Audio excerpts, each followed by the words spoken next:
Help చేయాలంటే help చేయొచ్చండి. ఇంకొకటండి, హెల్ప్ చేయవలసింది పేదవాళ్ళని. మనం ఎప్పుడైనా హెల్ప్ చేస్తే వాళ్ళు తిరిగి మనకి హెల్ప్ చేయలేని వాళ్ళకి హెల్ప్ చేయాలి.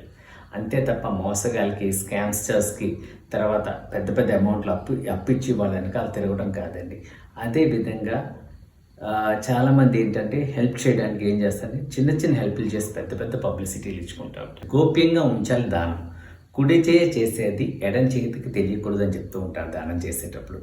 సో ఎంత కరెక్ట్ అండి. ఈరోజు మనం చూసినట్లయితే సొసైటీలో దానం చేస్తే పెద్ద పబ్లిసిటీ, చిన్న చిన్న దానాలు చేస్తారు పెద్ద పెద్ద పబ్లిసిటీస్. సో ఒక చిన్న దానం చేసి మా నాయకుడు so and so so and so so and so గ్రామ స్థాయి అన్ని స్థాయిల నాయకుల పేర్లు రాసి పేపర్లో పబ్లిసిటీలు, సోషల్ మీడియాలో పబ్లిసిటీ. ఇది దానం కాదండి, పబ్లిసిటీ అండి.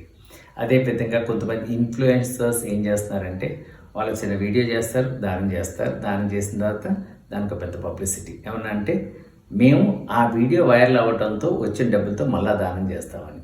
దీనికి పబ్లిసిటీ అవసరం అండి. దానం చేయాలంటే చేయొచ్చు అండి. ఇంకొకటి, మనం పేదవాళ్ళకి ఎంతైనా చేయొచ్చు. ఇంకొకటి, ఎక్కడ దేవుడికి డబ్బు అవసరం లేదండి. ఎక్కడ ఏ దేవుడు డబ్బు ఇవ్వమని చెప్పి అడగలే, ఏ గ్రంథంలో కూడా లేదండి డబ్బుల గురించి అడగట్లా. కాకపోతే మనం డబ్బులు కుమ్మరిస్తూ ఉంటాం దేవుడి దగ్గరికి.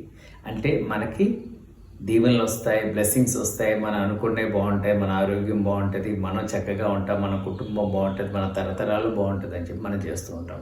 ఒక్కసారి మళ్ళీ మిమ్మల్ని మీరు ప్రశ్నించుకోండి. ఇలా చేయి వేసుకొని, మీ దేవుడు ఎక్కడైనా డబ్బు అడిగాడా? డబ్బు కావాల్సింది పేదవాళ్ళకి. ఒక ఇల్లు కట్టించి ఇవ్వడం, లేకపోతే దుస్తులు ఇవ్వడం, లేకపోతే చదువు చెప్పించడం, ఇలాంటి దానాలు చేసేటప్పుడు గోప్యంగా చేయడం చాలా ఇంపార్టెంట్.